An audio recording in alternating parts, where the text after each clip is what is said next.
Pledge of Allegiance. I pledge allegiance to the flag of the United States of America and to the republic for which it stands, one nation, under God, indivisible, with liberty and justice for all. We will do a roll call of the board. Alan Bolzomi. Here. Laura Hemsley, present. Nancy Johnson. Elaine Jones. Here. Ned Norris. Here. Okay. And can we have an approval of the agenda? So moved. Second.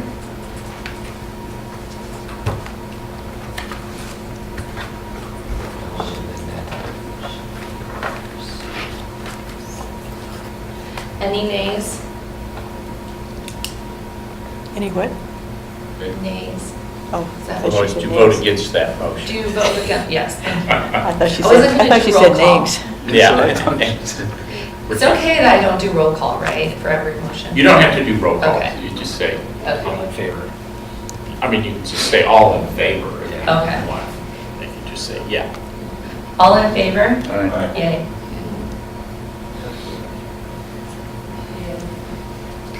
Okay, for the first item,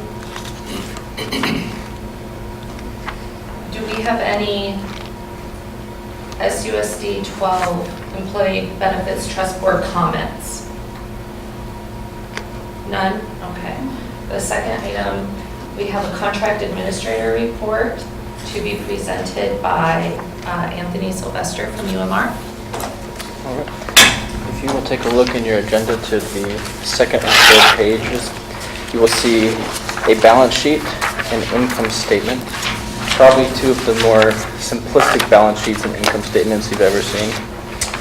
Let's start with the balance sheet. So the first thing to just say is kind of a disclaimer that at this point in the plan, the data is pretty immature. So we've had to make quite a few assumptions to put these financials in front of you. But nevertheless, we wanted to give you a feel for what they would look like, the types of things that we'll be reporting on, and what you can expect on a move forward basis. So starting on the balance sheet with assets, cash in the Wells Fargo checking account at just north of $900,000. Thereafter, receivables. The contributions listed there are for the first week of October, so that's a 2-week time period. What that basically means is that every month we can expect about $400,000 coming into the account. That brings us down to the investment line, which is blank. And a forthgoing basis, as we build up reserves in the account, if the trustees decide that you want to invest in any bonds, stocks, mutual funds, that is where we'll list those. We list them separately because those aren't as liquid as assets. So we need to be cognizant of that when we look at our cash. Thereafter, other assets. For example, we'll be purchasing fiduciary and bonding for you all as trustees. So we would list that there as an other asset, low dollar asset, but something to be aware of, and it'll depreciate each month because that contract with the provider will renew on an annual basis. That brings us for total assets to $1.1 million. For liabilities, IBNR, that stands for incurred but not reported. So in insurance, what that means is we have members who have gone in and received services, whether it's prescriptions or medical care, but the medical providers have not submitted their claims to UMR. So it's incurred but not reported because we know we're going to have to make payments on it, but we've yet to make those actual payments. How do you know they went in? I'm sorry. Say that again? How do you know they went in if you haven't gotten a bill yet? There's several ways that we can make estimations. Sometimes we're still working with the provider to figure out what our discounts are going to be. If it's a large claim, we have case managers that get involved and really look at it closely. So there's a lot of different ways that we become aware of it. It's also a projection based upon historical claims experience and the number of claims and the amount of claims received per employee enrolled on the plan. So Okay. So it's an estimate, it's not that you It's an actually know estimate. It's necessarily. an Okay. estimate, yeah. Okay. And being said, as an estimate, what we've done for this IBNR, because the data on the plan is so new, it's not credible yet, is we've taken the expected liability, what the underwriters and actuaries of UMR and CBIZ have predicted the total cost to be for the year, and we've simply divided that out by 12 months to show that figure there of 473. So again, mostly estimates at this point. As the plan matures and the data is more credible, we'll have more concrete data to put in front of you. What's the date when self-insured, July 1st? September 1st. Total liabilities then for the current year, $632,000. Total liabilities and fund balance, 1.1 balancing out. If we go over to the second page, the income statement. Revenue, employer contributions, so this is what's coming in from SUSD on a regular basis. They also front-loaded the trust with about $700,000. So that's the front-loaded amount plus what's coming in from payroll contributions and employer contributions on a bi-weekly basis. HSA contributions, that is what SUSD is providing for employees' health savings accounts and what the employees themselves are contributing to their HSAs. And then Eric brought to my attention that in the future we'll also see on this revenue listing rebates from the pharmacy benefit manager, the PBM. There's about a lag of 6 to 9 months before those dollars start coming in, but that will be a revenue source for us as well. Down to the expenses, the medical claims, that $45,000, obviously a pretty big disconnect from what we have in that IBNR, incurred but not reported. And that's because of claims lag. It takes a while for providers to get themselves organized to submit the necessary medical documentation and claims to us. So in the industry, we use the term claims lag. And that's why with the September 1st plan, being that it's late October, we're only showing $45,000 in true claims costs so far. Claims administration fee, that's $2,500, not very reflective of what the cost will be on an ongoing basis. CBIZ negotiated a 2-month credit for the medical claims costs from UMR. That $2,500 is a one-time integration fee with the PBM, so it's establishing the electronic connectivity with Magellan. And then thereafter, in months, in November, December, and on a forthgoing basis, you'll see the UMR administrative fees on there. The stop-loss administration fee, $35,142 incurred for the stop-loss or the reinsurance fees. That's the protection to the plan, both for high-cost individuals and for the plan itself when we look at it on an aggregate basis protection. HSA transfers, that dollar figure matches what you saw on the balance sheet from what we've collected from employees and the employer. We've listed as an expense because that money was wired to HSA Bank to put in the actual member accounts. CBIZ and ourselves, we are monitoring these expenses to make sure that everything is in line with what was proposed, both from the reinsurers and from UMR. Excess of revenues before estimates, that gets us to the 1.1 million figure, which of course matches. And then here, estimated liability and accruals, we're again showing that IBNR as a liability to match the balance sheet. Which brings us down to the total of $632,603. Some other things that aren't listed yet on this for expenses. We are going to be paying out of the trust the dental and vision carriers as well. Right now we're working with the HRIS vendor to capture what the enrollment numbers were, how many people were enrolled in those plans, and how much we owe those carriers. We're within the 60-day limits that we have to pay those carriers, so no concerns there for late payments, but that'll be something additionally that shows up on this. We've tried to keep this pretty simple for you, make it user-friendly. As long as we're staying within our accrual accounting methods, we're happy to revise the income statement and balance sheet to make it more friendly for you, make it more friendly to anybody else that might be using it. So, any questions or comments? Is your dental and vision employee funded or district funded? I can't speak to that. It's employee Employee funded. funded unless the employee does not elect medical, and then the district puts in for the employee-only portion of dental and vision. If they don't elect medical. Correct. So in essence, basically it's going to show on here as a pass-through. I have a question. On the employee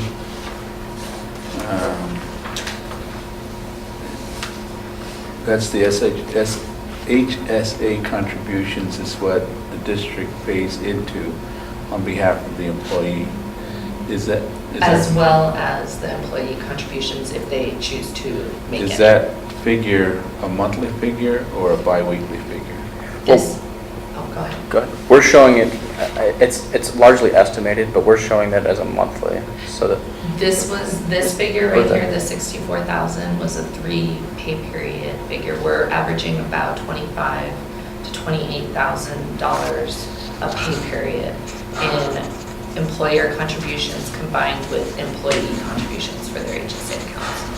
For the benefit of the employee, does it matter that we're waiting to do that on a monthly basis? We are contributing the funds to the HSA account every pay period, so the employee will see their contributions as well as the employer contributions deposited into their HSA account every pay period. Approximately 3 to 4 business days after payday. Okay. That's Any other questions? Okay, perfect. Moving on to the next item, we'll be having a presentation from our sales and service agency on the report from CBIZ and Mr. Eskin. So in front of you, you should have a bound presentation, kind of a PowerPoint presentation that we wanted to give to you to walk you through and give you a little bit of historical data with regards to the plan that you are now a committee to represent and a committee to administer. So we're just going to walk through this relatively quickly, ask me any questions that you might have with regard to something you don't understand, a question you'd like clarified, or whatever it is. Okay? So first page is the multi-year medical insurance goal. Obviously, the goal of the trust now is to manage and to mitigate ongoing medical and pharmacy costs, increases, and to improve the well-being of Sunnyside Unified School District employees and their families or dependents that are enrolled on the plan. That's the overarching goal that we want to have as a trust, to be able to provide those benefits to them. On page 3, you'll see the historical information since 2013 with regards to the last 4 years of performance of the plan. So in 2013, you'll notice that there was a move from United Healthcare on a fully insured basis to Blue Cross Blue Shield, and that renewal action resulted in a 1.2% decrease to the premiums. The subsequent year in 2014, there was a 3.5% increase, again with Blue Cross Blue Shield. 2015, a 7.7% final increase. It began at 15.7 and ended up getting negotiated down to 7.7. And then in 16 was 23.4 and got negotiated down to 9.4. Each of those increases was in a fully insured contract versus self-funding, and we'll talk about why the move to partially self-funded is hence the establishment of the trust, the committee, and everything else. Okay, so you'll notice real quickly, if I could, how do those percentage increases compare to? It's a great question.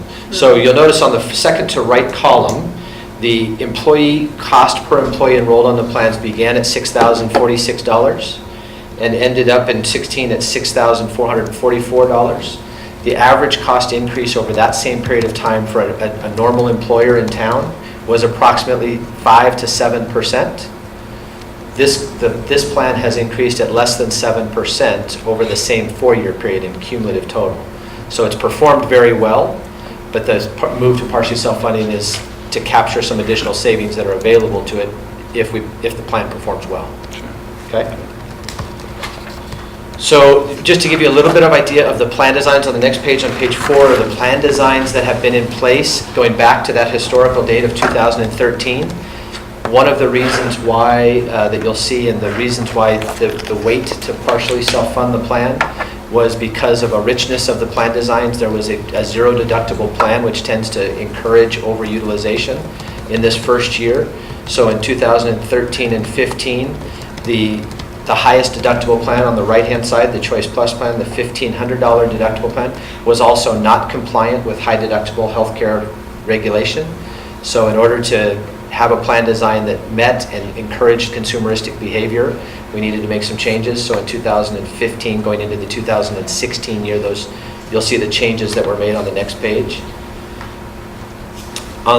In 2015, effective in September of 2015, that $1,500 plan was eliminated with without copays except for the RX. The introduction of that $3,000 deductible, high deductible plan was first introduced. The high option plan remained for that period of time in September of 15. But as we go to the next page, you'll notice that in September of 16, that very rich $0 deductible plan was eliminated in 2016. The $1,500 then was brought back with co-payments to be the second plan design option available to employees. And the PPO $500 and $3,000 will remain unchanged from 15 to 16. So this will be a lot of the conversation that you'll have as a committee year over year to decide what type of plan design should be presented to the employees for selection and participation in the plan. So there'll be a lot of conversation about actuarial calculations of how a particular plan design might affect total cost to the district, total cost to the employee, et cetera. Okay? So we wanted to just walk through a quick self-funding discussion. I know each of you probably have different levels of understanding and experience with partially self-funded. I use the term partially self-funded because we do have a reinsurance contract that protects the plan, as Anthony mentioned, both on an individual and an aggregate basis, and some norms and industry standards were utilized to purchase that contract. But we just wanted to walk you through some of the discussions that were had, some of the reasons behind partially self-funding.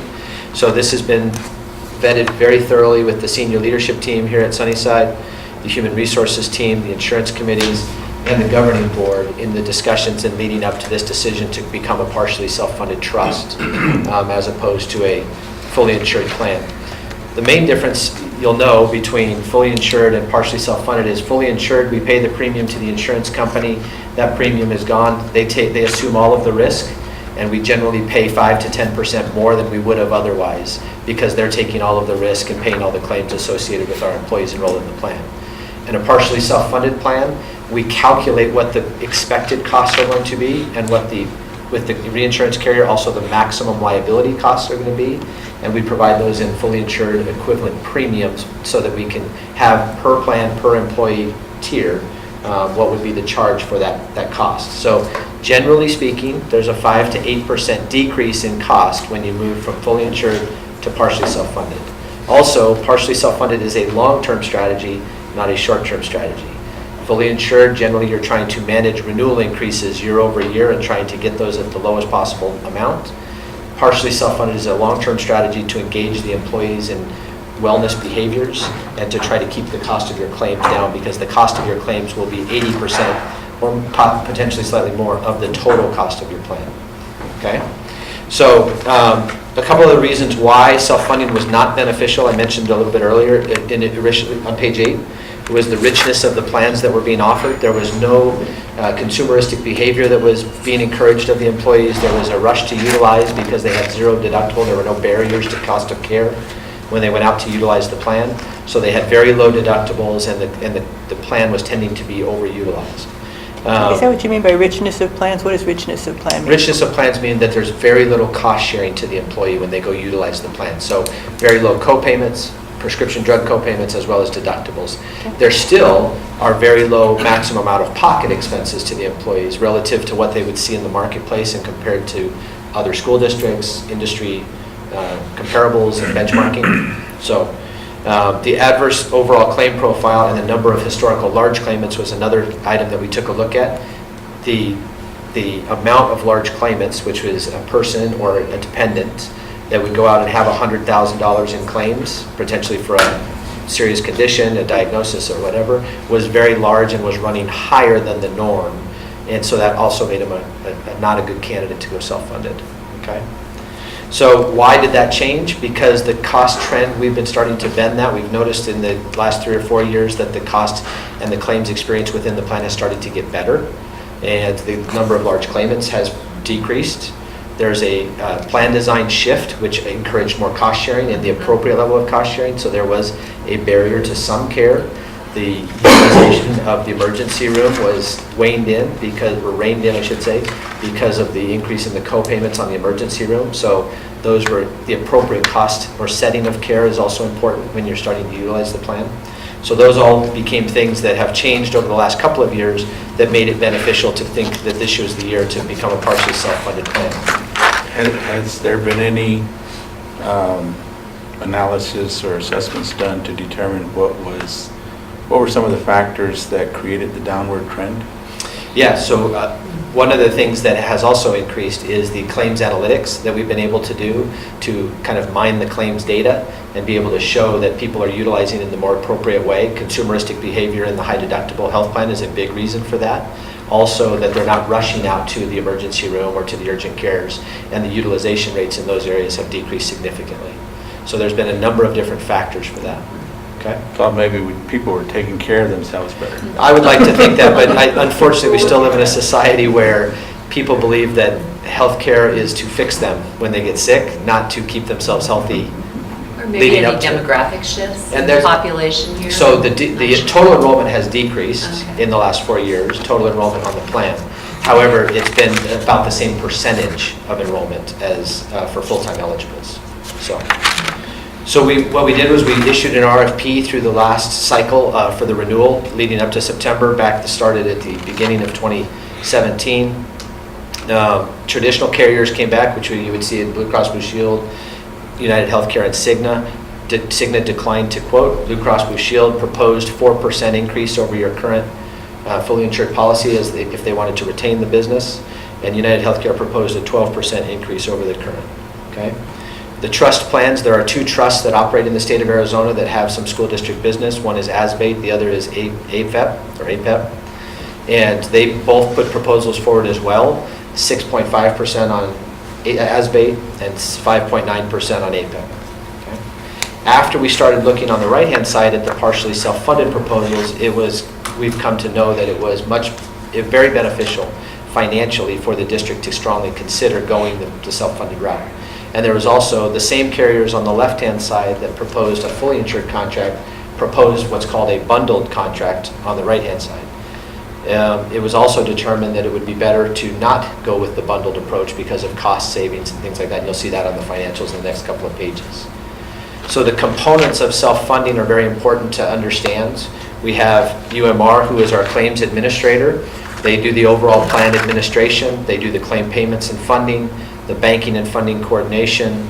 The provider network is managed by United Healthcare under a UMR contract. The enrollment processing, the administrative fee billing, plan design management, and all of the other things that are listed here. One of the other items that's very important is number 11 there, which is ACA plan compliance today, as that's changing seemingly daily, weekly, monthly. That we don't know where that's going to end up yet. Sure don't. So another component is the pharmacy benefit manager, and Magellan is our pharmacy benefit manager. So Magellan manages the entire formulary of the plan. They manage the tier in which pharmacy medications would be placed. Generally speaking, generics end up predominantly in tier 1, but if there's a generic that's very expensive, it might be in tier 2 based upon their analysis of where that needs to be. So Magellan is managing our pharmacy benefits. They also, on the back end, as Anthony mentioned earlier, are contracting with those pharmacies and pharmaceutical companies as to the cost of the medications that are provided on your plan. And there are rebates associated with those medications. What you didn't get in fully insured or in a bundled approach that could have gone with on a self-funded basis, it was the rebates. So now, at the trust, we'll be receiving all of the rebates of the plan as opposed to a percentage of those rebates in a credit from a fixed fee perspective. So far more beneficial financially to the trust. You have reinsurance, which is a fixed expense on a monthly basis, both on an individual and an aggregate basis. The individual stop loss is at $200,000 per claimant.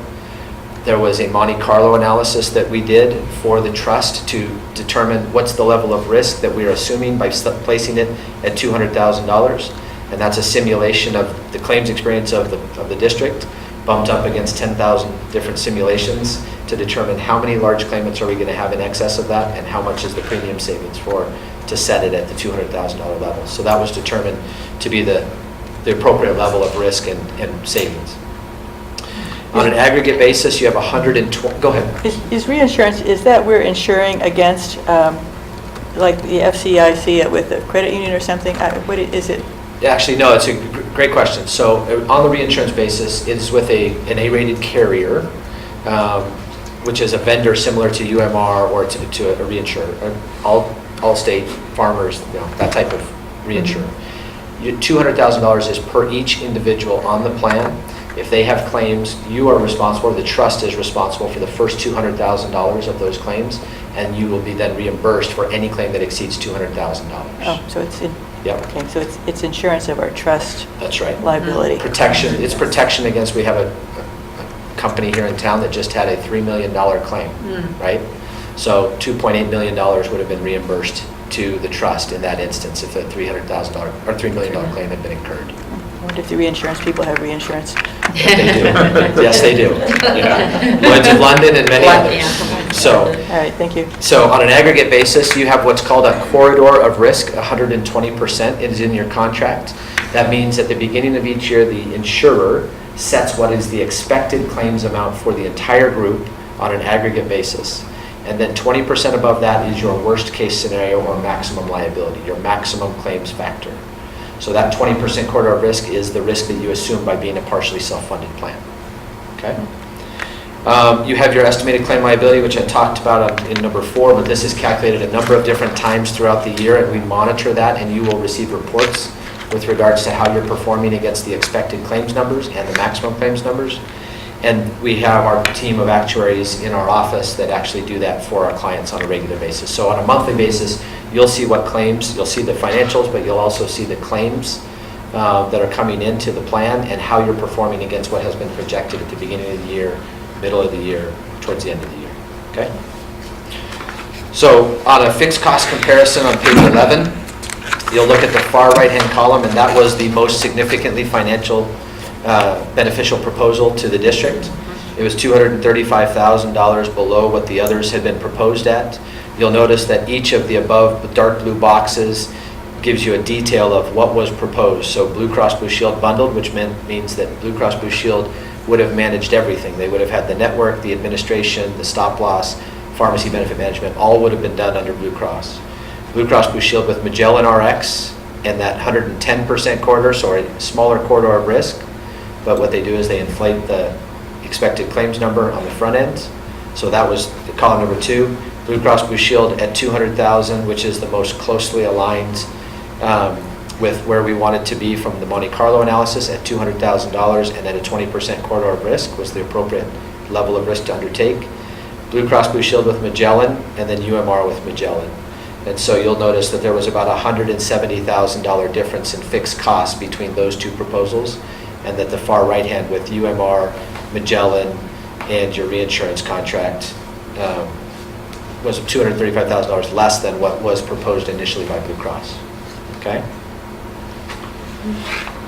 So on the next page, we put the claims projections into that same calculation. And you'll notice that the claims on the left-hand column, the worst case scenario was lower, and we have a higher projected, our maximum claim liability is higher. Sorry, I turned the page, like, where are you? Oh, sorry, page 12. But Page which 12. column? Yep, so we're going to go to the far right-hand column because Right, that was thank the you. one that was selected. All right. So the fixed cost expense projected is 1.1 million. That's based upon the current enrollment of the plan and the fixed cost expenses we just talked about.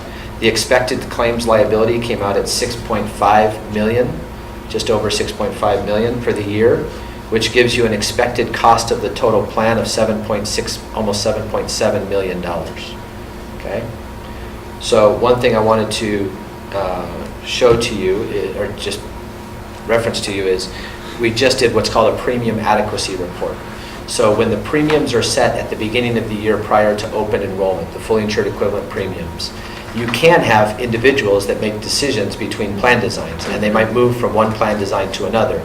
So what we want to make sure of is that if there's a large migration one way or the other, that the premiums that were set prior to open enrollment are still sufficient after open enrollment based upon the migration. So based upon the migration of open enrollment, we just got the report today. It's called a PAR report. We can share it at the next board meeting. But it's projected that there's about $243,000 of additional savings to the district because of the migration that occurred during open enrollment. So the projection is that the claims cost will actually be lower, but we're going to leave the premiums where they were calculated to be conservative and protect the trust.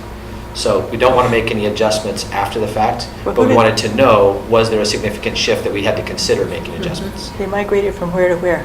So from one plan design to the other, so the high deductible plan to the PPO, or the Oh, oh. PPO to the high deductible, Oh. or from employee only to family, family to, So there must have been more migrations to the high deductible. there were some migration to the high deductible plan, but there were also some Family. migrations from the dependent tiers to employee only and employee only Oh. to other tiers. So Okay. the total migration resulted in about $250,000 of additional projected savings to the trust.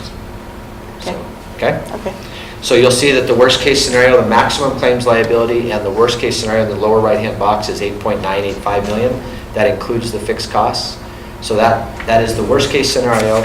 We know that we're not going to spend more than 8.985 because we would have reimbursement on an aggregate basis at that point if we would exceed that dollar amount. So is that 20% over the estimated expected claim liability and fixed expense? So the 20% is reflected on the 6.5 million times 1.2 gives you the 7.8 million of claims liability, which is the worst case from a claims liability. The bottom number of 8.985 just adds in the fixed cost to make sure that we have a total picture of how much the plan could cost. Does that make sense? Not really. Okay, Before so, reinsurance so kicks in. the corridor of risk, or the 120% Yeah. is only applicable to the claims cost of the plan, and that's, the expected claims cost is the 6.541. Okay. So 120% of that is 7.849 million. All right. That makes sense. Yep. Okay. So not to go, too much further, there's a number of other slides. You're free to take these with you, and if you have other questions, I'm more than willing to answer them at any time. But this just shows you how another comparison of total expected liability versus maximum liability, where it came out. The initial calculation was coming out at the 0.13% increase in the far right-hand box. Again, UMR with Magellan, 200,000. The worst-case scenario would be a 17% increase over last year's costs. Okay? Do you mean coming up? Excuse You me? mean coming up if we If increase that much if we this went to next the year? worst-case scenario, if you ran at Oh. 120% and you exceeded all of the claim projections, All right. the worst-case scenario would result in a 17% increase in cost over last year. Okay. But that's also before the $243,000 calculation of yesterday. So, Oh, okay. the projected savings. Okay. So we did recommend 4 different options that the district could go with. They did elect option number 1, which was the unbundled we've been talking about, UMR with Magellan and standalone reinsurance carrier. Those are things that each year we will be going out to bid for, or releasing an RFP. Generally speaking, in a self-funded plan, you do not want to change your claims administrator unless there's a problem with them. So that is also your network, and you have to remember that that brings your network into play. So generally, the disruption that employees feel the worst is when you change their doctors, right? So unless there's a big problem with your claims administrator, you generally don't go out to bid for that every year. That would be a cycle that we want to talk about from a trust perspective. The reinsurance, you do have to go out because it is an annual reinsurance contract. They'll set new Oh. expected targets, new maximum targets each year. That's something you have to go out for every year. Okay? Make sense? Well, yeah, but my question was, so I've done this before, so Mm-hmm. do we go out for RFPs for being fully insured again every year? So No. do we consider every year being self versus, No, once Okay. you've made the decision to go partially self-funded, so you just, said it's long-term? yeah, it's a long-term strategy. It's not, if, the only reason a company would try to go, or an organization would try to go back to become fully insured would be if they had a really bad year. And at that point, no fully insured carrier is going to take them back without about a 40% increase in their premiums. Right. So once you've made the Okay. decision to go partially self-funded, now it's about managing the details of the plan and continuing to tweak the plan designs, cost So is contributions. the RFP is just for whoever we have contracted, like for the reinsurance? Yeah. The Okay, reinsurance. okay. Yeah. And- Mostly the reinsurance, and then on a cyclical basis, the administrative services and the PBM, PBM. pharmacy benefit manager. Okay, those which is Magellan. prescriptions, okay, thank you. Yep. If you can, if you have this information, I was just wondering real quickly, what has been your experience with regards to an annual RFP for the reinsurance carrier? Is it?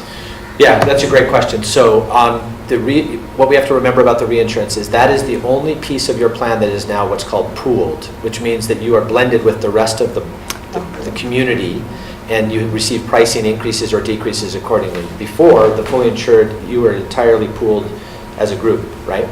So on an annual basis, today's trends are about 10 to 12% increases on the individual stop loss amount. And if you've run poorly, then the aggregate stop loss would get an increase as well. If you run as expected, generally speaking, the aggregate stop loss might increase 2 or 3%. It's not a big increase. But you're increasing 10 or 12% on a much lower dollar number than you would on a fully insured premium versus that of the stop loss premium. Okay? So a bunch of different spreadsheets that you can see on the next pages on 15, 16, and 17, which just walks you through how much employees are paying by their paycheck. Towards the right-hand side, you'll see the contribution, which was from reserves. This is more of kind of the financial accrual tracking, and for you to be noticing how much employees are paying for participation on the plans. That's the main reason for these.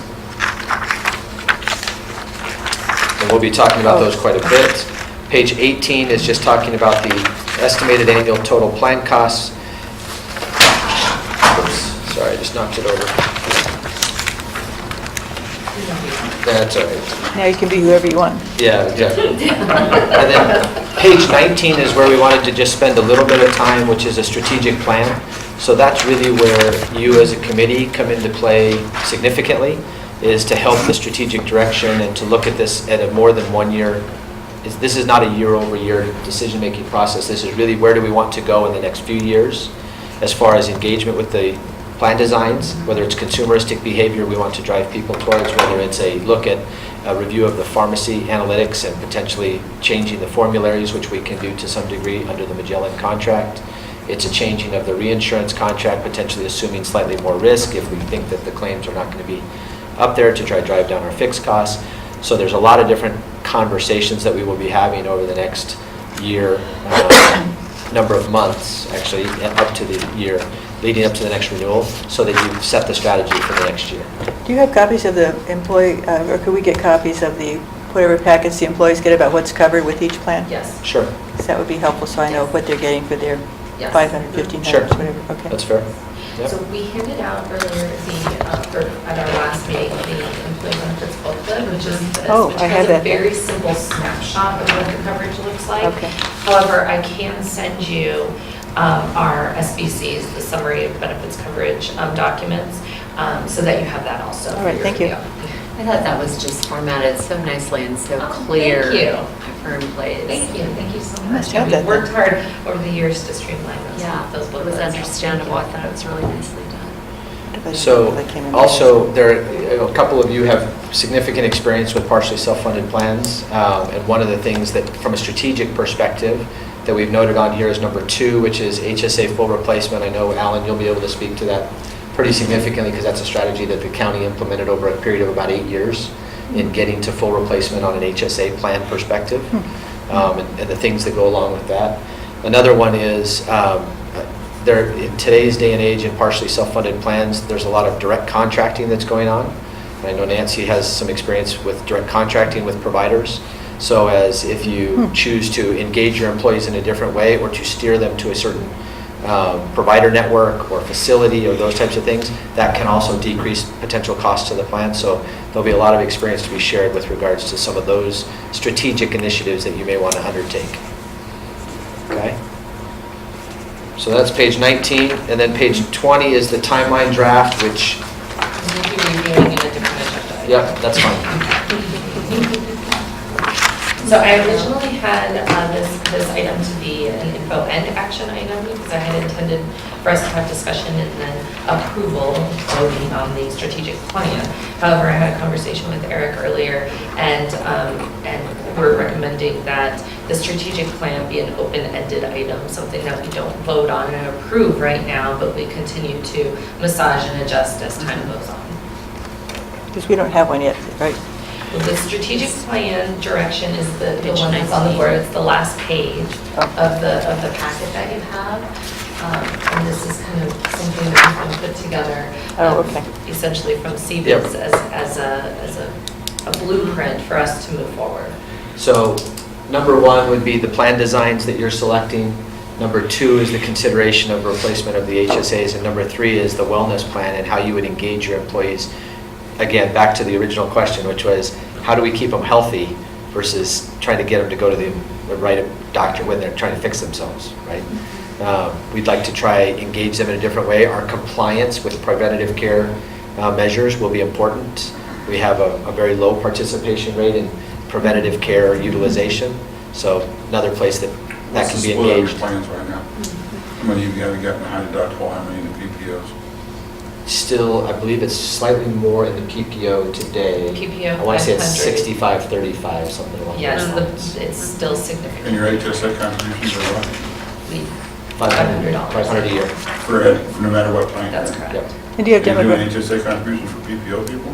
No, the No, HSA, no, HSA was only for the high deductible plan. Yeah, and it's only five, Yeah, it's the $500. that would be a problem. Yeah. The big problem. $500 per year for an HSA plan participant. 500 per year. Yep. That's the district The contribution. district, right? Yeah. Irrespective if they're single or family or Correct. whatever. Or That's right. anything. Okay. Do you have, is there information on the demographics of the insured? I mean, do we tend to have a younger population or older or?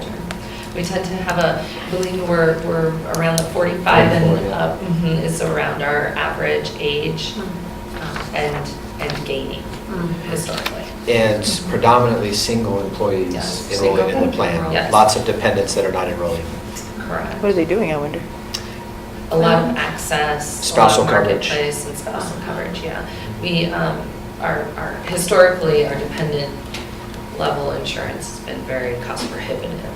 So we're looking at hopefully mitigating that in our high deductible health plans, but yeah, historically it's been very cost And prohibitive. what's for our the, employees. more women employed here, I'm assuming, Correct. than men? Mhm. Yes. So spousal coverage? Yes. It's almost 70% female. 70%? Almost, yeah. We can get better demographics though at the next Is there, meeting, so that we- is there a mandatory retirement age or something? Or do people go on Medicare at 65 or stay employed or? Typically, they're going on to Medicare around when they become Medicare eligible. It's what we typically recommend for our employees to do because it's more cost effective for them. So yes, that's what we've been seeing. Okay. Incoming retirees? We do rehire our retirees. No, cover. Cover them. Oh, we cover them? No. We have, They go on ASRS? that's correct, yeah, we phased that plan out. We do have one member still covered, she's grandfathered in. Just one? Yes, just one member. And we do charge her now the same rate as our active employees. Before, we had a retiree plan that was significantly more expensive for our retiree group, but that plan has been phased out.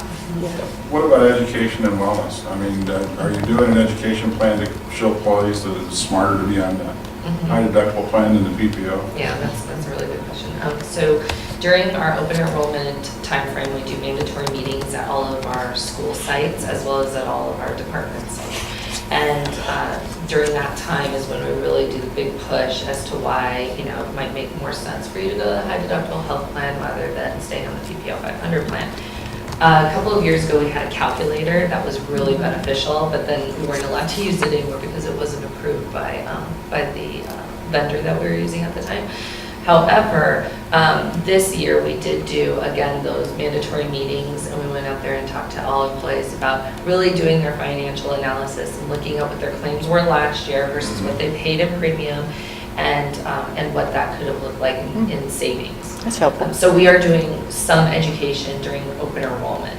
I think that we should be doing a little bit more continuously throughout the year to try to get people thinking right before they're going in and doing enrollment.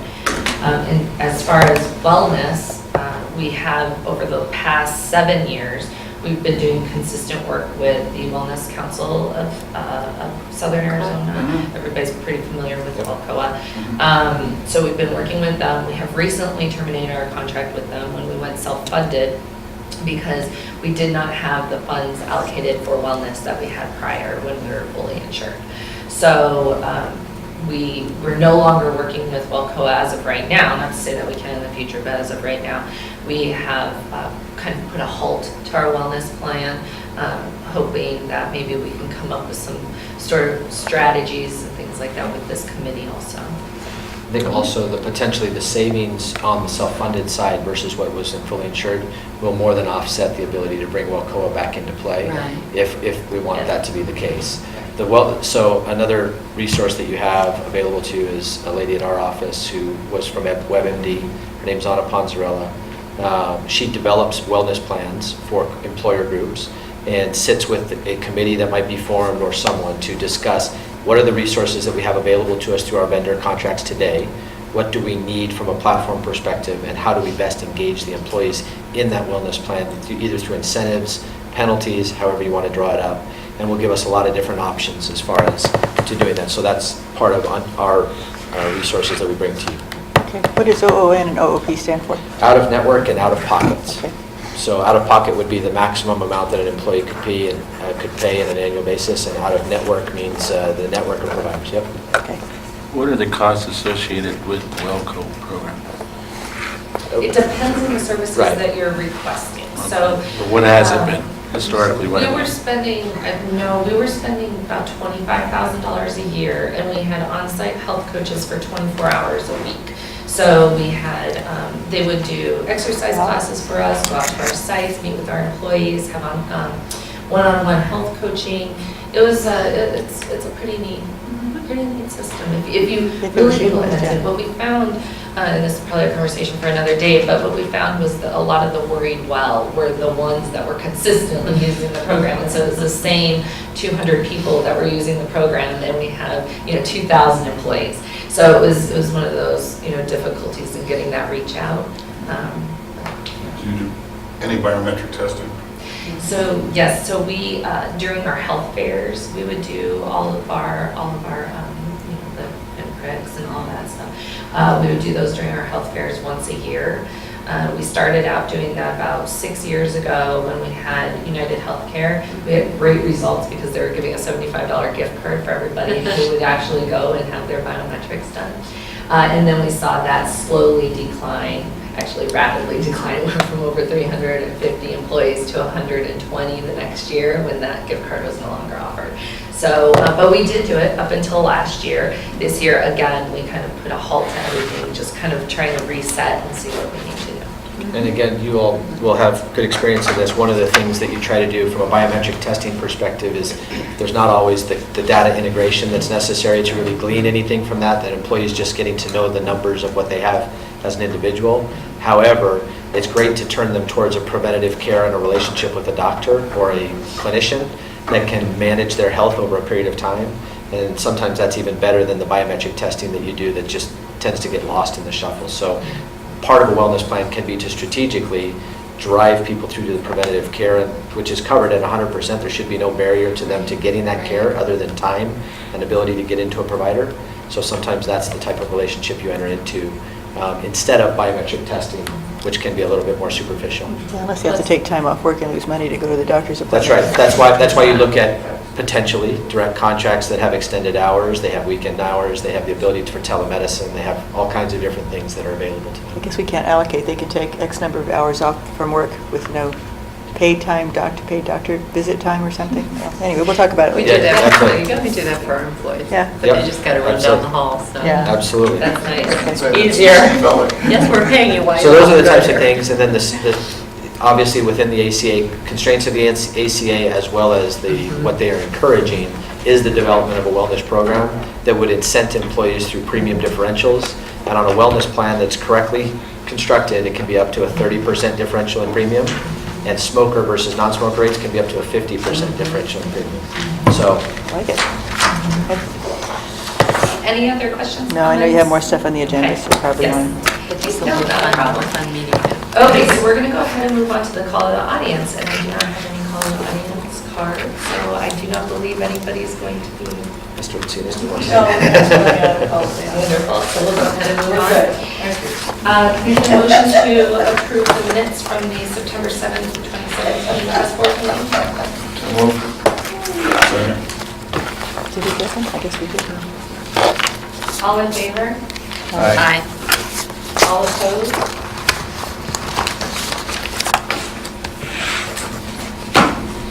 Okay. Okay, and now I'm going to turn it over to Mr. Richardson for our open meeting law orientation. Mr. Richardson is our legal counsel.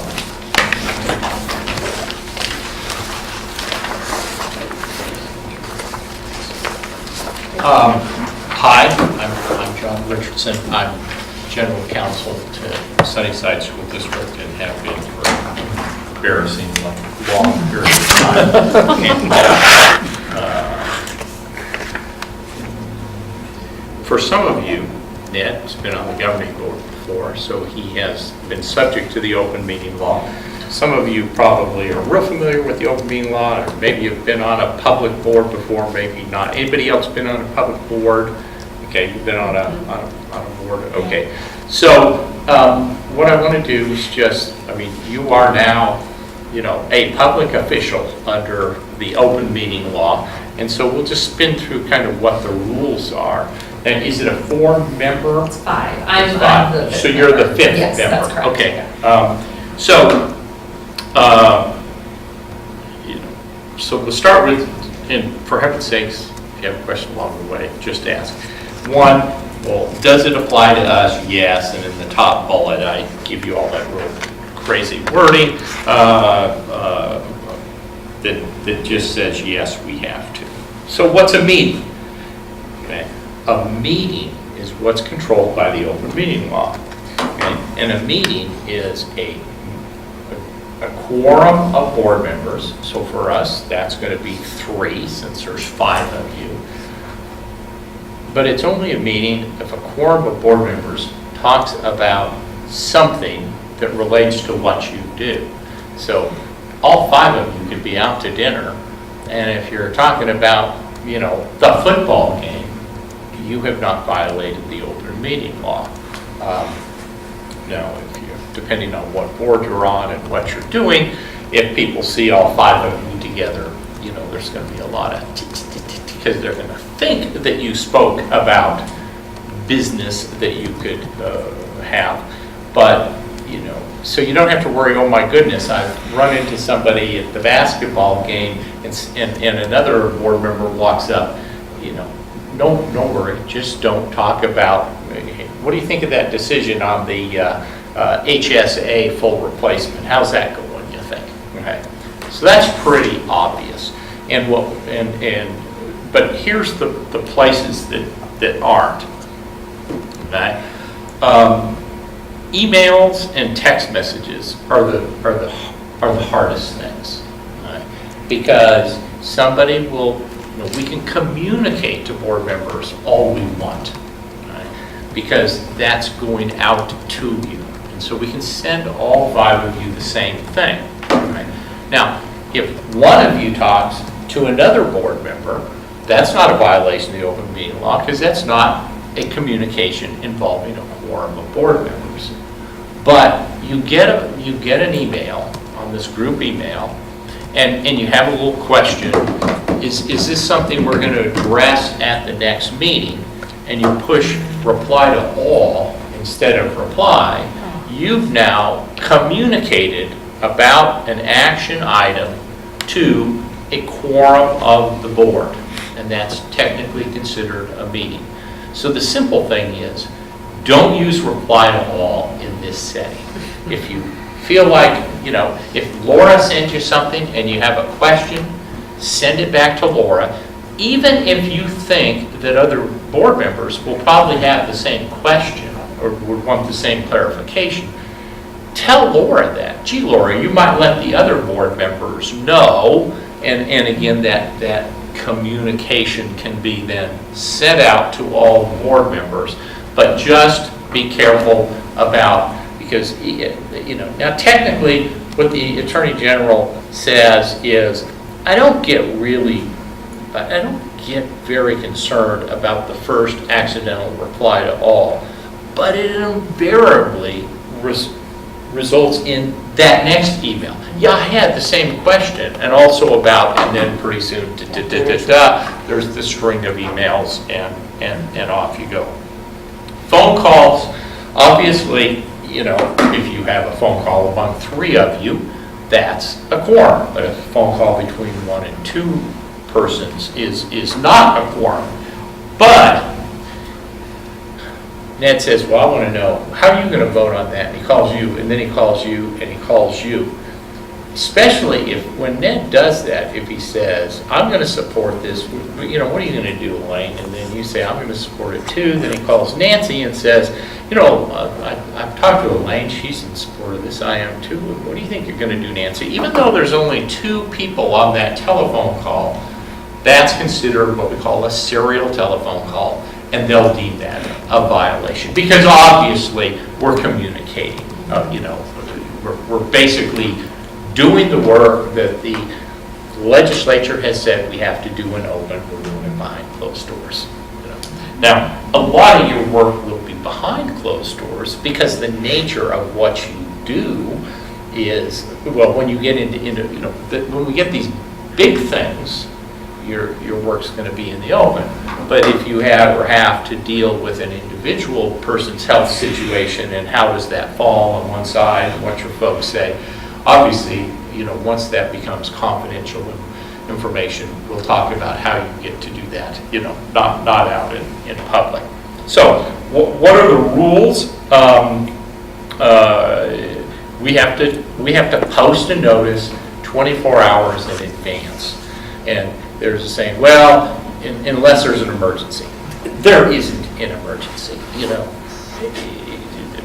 You never get to do it because what can't wait for 24 hours? So if you think of something 23 hours hence, you're either going to have to change the meeting or do it next meeting. And you have to. They not only have to post the meeting, and I don't suspect there'll be giant crowds to the meetings of this body. But there must be an agenda, and the agenda has to describe what you're going to do. So that people who look at the agenda can make a reasonable determination. Do I want to come to that meeting? And if there's a doubt, we always try to get, if you're in doubt and it's close, put more on. You never get in trouble for putting more, only less. Executives, you will have executive sessions. They have to have agendas too, but your agenda doesn't have to destroy the essence of the executive session. You don't have to say, well, what are we going to do with, John Doe's cancer, such and such, Yeah, that may be what you're going to do, but you wouldn't have to do that because that's why you're going into executive session. We'll have minutes, and you don't have to worry about how detailed they are. That Laura can worry, we at the district can worry about how detailed they are. I have a question about that, John. We are actually, with UMR, they're doing your TPA, and they are doing our minutes for us. Is that okay that they're doing our minutes for us? It doesn't have to be somebody from Sunnyside, does it? No, that's fine. Perfect. We just Great. have to have them. Great. I don't care who does them. Great. As long as we have them. And there will be 2 types of minutes. There'll be our regular minutes, which are then public documents that can be reviewed by anybody who wants to, and the executive session minutes that are private, except in some very narrow circumstance. So we have a meeting like tonight. These may not be things that become a big deal, but what happens? Well, what do members do? What does the public do? The public has a right to come and listen to your deliberations and decisions. They have the right to record the meeting if it's not disruptive. So sometimes that comes up. They come up, they put that thing on there, push the button on. Okay, they get to record the meeting. They get the right to the access to the minutes. They don't have a right to participate in the meeting. We often are used to what we call calls to the public. We did it tonight. Anybody. That's optional. It's not required. You don't have to have a call to the public, but you can. But some people think, well, things on the agenda or something, so I want to talk about it when it comes up. Obviously, that's always the pleasure of the board. The board can do what it wants, but the general right is to come and listen. As I mentioned, there is such thing as an emergency meeting. You'll never have one. You know, it better be the boiler has blown up and Johnny's going to freeze in the classroom, and you don't have them. Okay, executive sessions. Executive sessions are parts of meetings. So you have a regular meeting. You open and you approve the agenda and you do whatever you're going to do. A part of that meeting you may get to do privately. And what you'll do is you will vote. It'll be on the agenda that we'll have an executive session. And you will vote to go into the executive session. And when you get into and what kind of executive sessions are public entities able to have? Well, personnel executive sessions. You may have those, but you're probably going to have a number 2, the second one down. In a personnel executive session, if you're actually talking about the person, certain aspects, and you probably won't be doing that, you have to give them notice of the executive session, and then they have the right to demand the discussion occur in public. A lot of people think, well, they have the right to be in the executive session. No, they don't. A lot of times they'll say, if you'll let me in, I won't make it be public, but that's what the distinction is. Your big one is the second one, records exempt by law from public inspection. If you're dealing with an individual's personal health record, then that's a confidential record by law, and you'll be able to have the discussion about those medical records in an executive session. You may, once in a while, have a 3 and a 4. The next 2 down are to receive legal advice, and it's not just some general training like this is, where we don't have to go into executive session. I'm not saying anything very exciting, but to actually do something where, it matters. And the next one is very similar, to give direction to legal counsel concerning either contract negotiations, if you're having me involved in some discussion about provision they like in the contract that you don't like, or what should we do, and you give me direction about that, or for settlement discussions relating to potential or existing claims and lawsuits. And one of the things about being self-insured is you will have subrogation rights at times when an employee, say, is in a car accident, gets a financial recovery, and you have spent money on the person's medical care, you'll have a subrogation lien against the medical costs that the money that you had to pay, and once in a while those will become litigation disputes, or at least pre-litigation disputes, and you can kind of give me direction on what you want to do with respect to that. The last 3 don't apply to you. They're negotiations for basically meet and confer groups, real estate negotiations, and then real estate matters, and then there's a couple of other infrequently used things. When you go into executive session, you're supposed to remind everybody every time that we have a little card that we'll have and you read it and say, just to remind everybody pursuant to that the conversations that occur in this executive session are confidential and can't be repeated outside. John, in the event that we do need to have conversations in executive session about an employee's personal health situation, we do not have to notice that person? Or do Right. we? Okay. Because you are not, the A1 executive session is to talk about promotion, demotion, salaries, hiring, termination, or disciplining of a public employee. You're not doing any of those. okay? And so unless, you get into a thing of you think somebody's done something fraudulent and you want to talk about whether you should recommend to the governing board that the person's going to be terminated, some very rare situation. But when it's merely talking about that person's, healthcare records, you're in under a, what we call an A2, records exempt from disclosure. Now, does that, I'll let you decide from a practical standpoint whether you want to, say, oh, by the way, we want you to know we will be taking up your matter tonight, but we'll discuss it in the executive session. You can tell them you're doing it, but it's not an A1 executive session.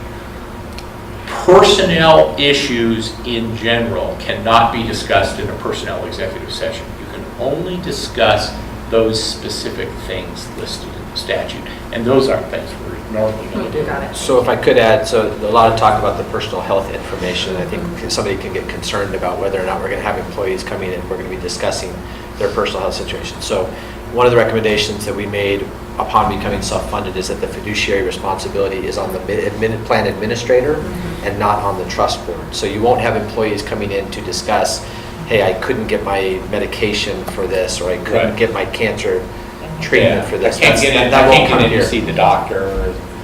So all appeals run through UMR as your claims administrator. I think that subrogation issue is an appropriate one because the committee and the trust does have the right to subrogate, also a responsibility that's being held by the administrator. So they'll pursue recovery of those funds that are available to be subrogated against. Right. And then the last one would be the legal action. I mentioned, just to give you an example, we had another trust that had not been receiving timeliness of their rebate amounts.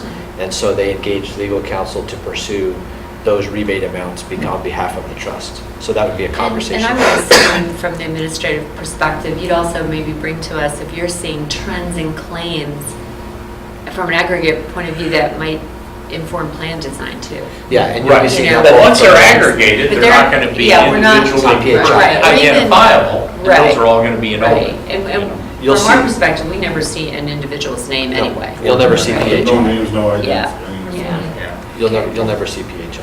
Okay. So, yeah. I mean, my only experience, I do work for, it's called the Yuma Area Benefits Consortium, because I represent Arizona Western College, and it is good to structure them so that your advisors get to do, most of that. I think when they first started, they had the board too involved, and the board said, whoa, we don't like that. Let's have the people that know how to process these things to them. We'll bring you kind of the major policy decisions of the type, that Eric talked about today. Every once in a while, because of the politics of something, they end up dealing, it's going to be in the paper and things like that. It's not impossible that you'll end up seeing one just because of the politics of it, but that would be the big exception rather. And I've actually seen it addressed a number of different ways in other trusts and committees that I've sat on, which is generally through human resources, that an individual, an employee might write a letter to human resources asking about a certain thing. If they go down the appeal route, it goes here. If they go down an eligibility definition or an enrollment problem, then that comes to the human resources, and that might make its way in front of the committee. Other than that, you won't see the individual employees' situations. Penalties, don't violate the open meeting law. What happens, one, if you take action, if the three of you get together at the restaurant and decide, here's what our next year's rates are going to be, that action would be null and void because it wasn't at a noticed meeting. You technically could have a personal fine up to $500 per violation, which cannot be paid by insurance, or, the law is very specific, has to come out of an individual's pocket. It can't be covered by the entity or, an insurance company. If you're a really terrible person, they'll kick you off out of office. That very, very seldom happens, and you have to deal with that. We won't have open law issues. Any open meeting law questions? Most of the work is going to be on the district to get the things properly noticed. If you want some, the big thing is, if you really think that something needs to go back on because you want to talk about it again, let the district, let Laura know early enough so she can get it on the agenda, because if it's too tight, you simply can't get it done. And then just avoid situations where, it's not just decisions that you can't make on the outside by seeing each other at the water cooler or at the basketball game. It's even discussions. So just, if there's three of you together, talk about the weather. It's as simple as Okay, that. thank you. I have a couple of quick questions Sure. that I don't know if they're necessarily open meeting law questions, they Okay. have more to do with the agenda. So as I understand it, this body is a separate entity from the district. However, within our creation of our agenda, Mr. Holmes has been attached to some of this information. Is that okay that he's attached to this information, or should he be removed from this because it is a separate entity? No, I mean, It's you okay. mean, when you say attached to, you mean kind of involved in helping put it together? He and has, stuff? his name is on here as for approvals in the agenda. Agendas are a weird thing because there is no legal process to say how an agenda gets created. When everybody's getting along, that's not a problem. When people aren't getting along, it can be an incredible problem Right. if there isn't something specified about, Mr. Holmes? how you create the agenda. Who's Mr. Holmes? I'm sorry, He's the superintendent. superintendent. My apologies. I assumed he was Mr. an Holmes is important man. Superintendent. That's But, correct. no, that's not a problem. Okay. There's no legal there's no legal requirement to isolate him out of the process. Obviously, if these folks want to talk about a bunch of things and he keeps striking them off the agenda, they're going to say, who is this Holmes character? Not letting us talk about, general function 3C. Got it. And eventually, the will of the board controls. But, the general rule is whatever help, it works. But isn't the agenda indicate a superintendent's recommendation, though? There should be a superintendent's recommendation, right? Because the superintendent has no formal. I thought you meant you just copied I mean, it. the superintendent, it'd be just like Just copy. Joe on the street. Yeah, exactly. Yeah, I mean, he's no So different he than knows Joe what on the the street. I mean, it's not, He should know what's going on here. We should know But what this we is need. an independent body. Isn't the plan administrator They're who individual should be listening to. as the recommendation of the plan? But I can write him a letter. Right. I mean, obviously, anybody can give input to a public body. It doesn't look good if you have your non-hired people becoming too involved in it. That doesn't mean that other people, he can have an opinion, like the guy down the street could have an opinion, and that's all relevant, but he doesn't have a different role than that. Can you click on the agenda and just show, illustrate, just click any agenda item, any agenda item. If you open it, see right there? See right here where it says superintendent's recommendation, approved, Yeah, that discussed. probably should be, somebody else's Plan recommendation administrator. for this. The administrator's recommendation for this, because, we're not running the show, they're running the show.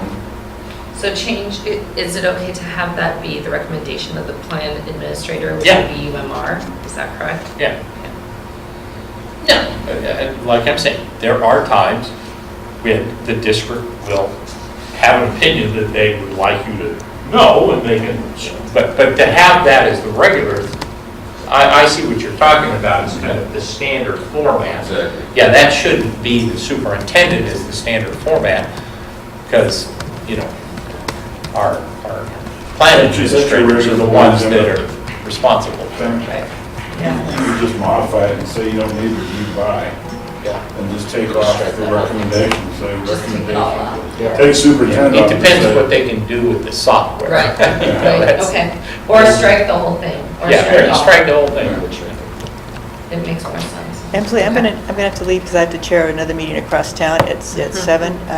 Can you do other things with the quorum still if I go? Yes, I saw a form. Yeah, Yes, Okay. thank you. I appreciate it. and Any other question? Yeah, one more. I have one more, yes, thank you. The difference between open meeting and general functions, I was informed earlier today that we cannot have action items up here under opening of meeting. Do you know anything about that, and whether or not that is accurate? I don't understand. Okay. I don't understand. You can't have an agenda that is misleading, Okay. that suggests that you're not going to take action. Okay. You take action. I don't care, it could be upside down, you could have one after the other, the order, there is no such thing as the first part of the agenda that's off limits to action items. But, you know, if you normally only have action items and then you sneak one up there but don't say it's an action item, that would be nice. But other than that, no. Thank you. Typically, they like the action items after the audience has had a chance to comment, in case they want to get up and say something about that. About something Yeah, that's people gonna be generally before think we that go. general functions are when you're going to start making decisions, but as long as you describe it, you can do whatever you want. Laura, where are you getting that from? The board? This is posted on our website. I'll show you where it is. If you go to SUSD12.org and you go to our district and governing board, and you click there, then you can go over here to board agendas. And then our board agendas will always be posted at least 24 hours prior to our meeting right here. And there they are. Are there other potential concerns or problems that might come up using that as our structured agenda policy or whatever? Because it's related to Sunnyside. No, I mean, it's not going to be a problem because we're doing this all for Sunnyside. What you want to do is have it so that somebody can reasonably find it. And that's not, sometimes I do battle with the folks because they say, well, of course, it's under, this. Right. And if you put that, and all of a sudden there's the agendas. Well, Right. that's kind of counterintuitive. What about, something a little simpler? So, Which is where I'm getting with that. that. Is there a simpler way that we can do it? We'll leave an example of another agenda that we have from another client. and Yeah, That we can. but it's where you find it on that. I think what he's saying is putting a button on the front page. Right. Agendas. Sometimes it's called, but, what, if you're on the absolute front page, what would be the first thing you'd have to click? Governing board would include. Okay, but this isn't a governing, No, no. but is somebody going to say, well, wait a minute, I'm not looking for the governing board, I'm looking for the, the health. Yeah. And this is where Bach is too, is in here, The right? box is an advisory group to the government. Yeah, and so we might want to say, governing boards, plural, and advisory committees, or, something that tells people that it is not just those 5 people. You'll find stuff for other For people, other. too. Yeah, Would That it be makes appropriate sense. for HR benefits? yeah. You can put it separately Yeah. under That would be there HR. too. But, Javier can figure out, Javier can fix this out there. Okay, I'll talk with Peter about it. Okay. Okay, perfect. Thank you. Don't look at me. My to-do list is getting very long here. Glad you came, John. Okay, those are all the questions I had. Does anybody else have any questions for Mr. Richardson? No? Okay. Just learning all the, the initials, It's an industry that has initials. Alphabet soup. Yes. Alphabet soup. We actually have an acronym list in the back of our board packets. Good. Because our board members are always going, Yeah. it's like 3 pages long now. Thank you. Thank you, Mr. Yeah. Richardson. We It's a appreciate nice, it. nice handout on the meeting. Thank you. Thank you. Okay, so we're going to move on now to our contract ratifications. We have a UMR contract ratification that for this year, for the 2017-18 benefit year. Do I have a motion to ratify the UMR contract? Anybody mind if we bundle them? I don't mind that we bundle them. I move that we approve the UMR contract, the CBIZ contract, and Wells Fargo Bank contract. Before, could I Of course. could I ask a question before we vote? Just remind me why it's the ratification? Do you want to talk to that? You just have to approve the contracts of the vendors that are supporting the That is- committee and the trust. Right, but we already have those contracts. They're in place, but the committee, because of the establishment of the committee, That's what I needed. Yeah, I just the new- want to make sure that Yeah. that's the way I understood it. They're already in place, Yeah. it's already been decided, we're just, yeah. Ratifying. And they've all been reviewed, yeah. Yes. Yeah, you're right, you're right. And it's, yeah, because we did it prior to the committee meeting. Right. All right.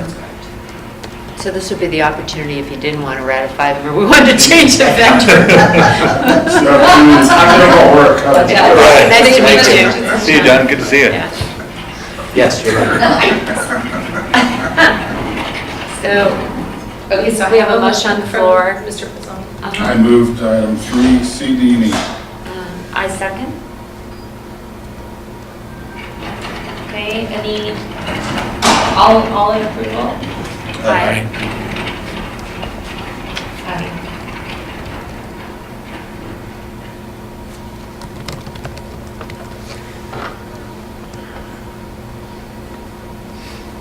Thank you. Thank you for being patient with me too while I read all this. You're doing a great job, Laura.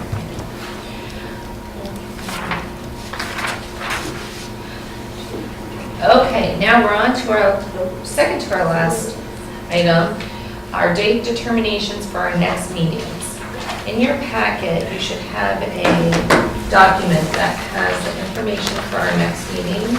This is a timeline that we have created to get us to open enrollment. And it's kind of fast and furious here. So I'm just going to review these dates. I also brought a calendar with me just in case we need to look at any alternative dates. But what we'd like to do is get started with the initial review of our 18-19 plan year options on December 20th.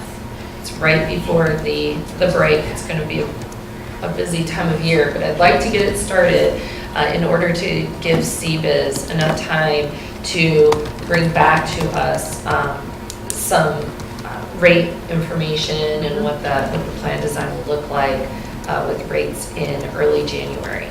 So if December 20th works for everybody, we can go early January, January 17th to have our next meeting in which CBIZ would then be able to provide to us the financial analysis based on what we had decided for plan design changes. And then we can start having our discussions about our financial contributions and our funding strategy. If that date works for everybody, then we can go ahead and move on to our next date, which is February 7th, and review and action on the final funding and contribution strategy. So after the January 17th day, when we have that initial discussion, hopefully a review and approval and action on those decisions on February 7th.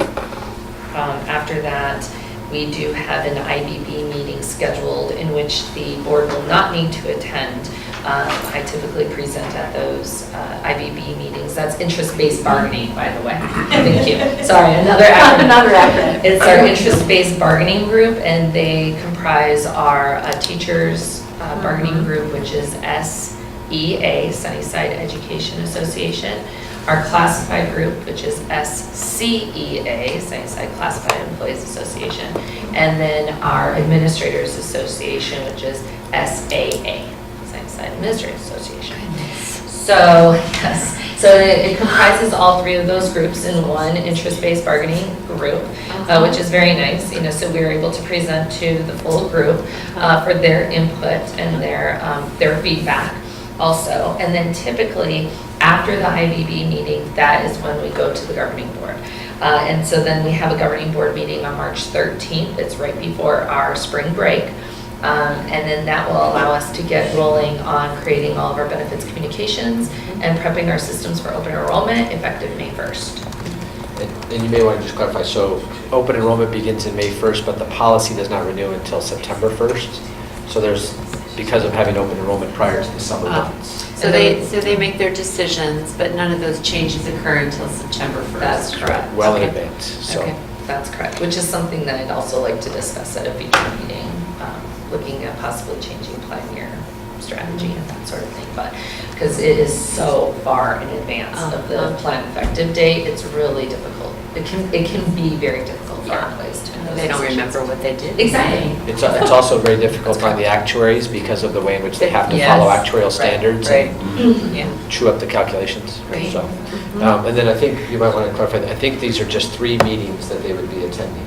It's the So- December 20th, January 17th, and the February 7th. Correct, that's correct. Those are the only 3 meetings. The rest of the dates down below are for your information on a timeline. Okay.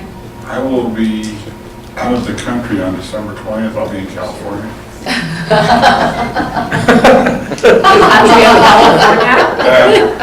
Unfortunately, but I could call in. If you want to do a phone thing, I can call in. Would you be willing to Oh, call absolutely. in while you're out? Absolutely. Okay. I'll be willing to call in. Okay. By that time, I'll be ready to get rid I'm of, here. get rid away from all the kids. Yeah, Yeah. they'll give you an opportunity, That's right? right. Yeah. Okay, is everybody else We're here. okay with December 20th? So we're talking December 20th, Uh-huh. the 17th, 17th, and then the 17th. 7th of February. Now, on the 17th of January, we have BOC that day, also that's our Bond Advisory Committee meeting. They start at 6. We could start, if you all are available, we could start earlier that day. We could have a meeting at 4 o'clock. That would give us about an hour and a half to host our meeting on January 17th. Would you all be okay with having the meeting on January 17th at 4? Mark the calendar now. Does that work for you, Mr. Norris? Okay, can we go to another room? Can we go to another room? Yes. We could do that too. That works. I'm Does that flexible. work for you? Yeah. Okay. You want I'm flexible. to Four shoot for that o'clock. 4 PM? That works. On the Okay, 17th, perfect. okay. Okay, and then February 7th, does that work for everybody? February 7th, at the normal time of 5 o'clock? Are you going to be out of the country again? No. My wife will be. She'll be over there. All right. Okay, so 5 o'clock works on February 7th also. Wonderful. What time on February 7th? 5 o'clock? 5 o'clock. 5 Oh, o'clock. that's what time we usually. That's our usual Yeah. time. That's correct, yes. The only time earlier What time on is the, it? on the January 17th 6:30. because of another. December 20th is 5 PM also. That's correct, yes. December 20th, 5 o'clock, January 17th at 4 o'clock, and February 7th at 5 o'clock. And then I will send you all individual email notifications about the meeting, and then also follow up with the minutes and the agenda like I did for this Yeah, last. yeah. Okay, perfect. Where do you hold your IBB meeting? We hold them, when or where? Where? We typically hold them here, in the governing board room, unless it's occupied and only go out to one of the portables, so. I was a certified trainer for IBB. Oh, really? Oh, interesting. Huh. Oh, very good. Have to pick your brain. Huh. Okay, Helpful resource. so can I get a motion to approve the dates for the next meetings? So moved. Second. All in approval? Nice. Okay. Okay, wonderful.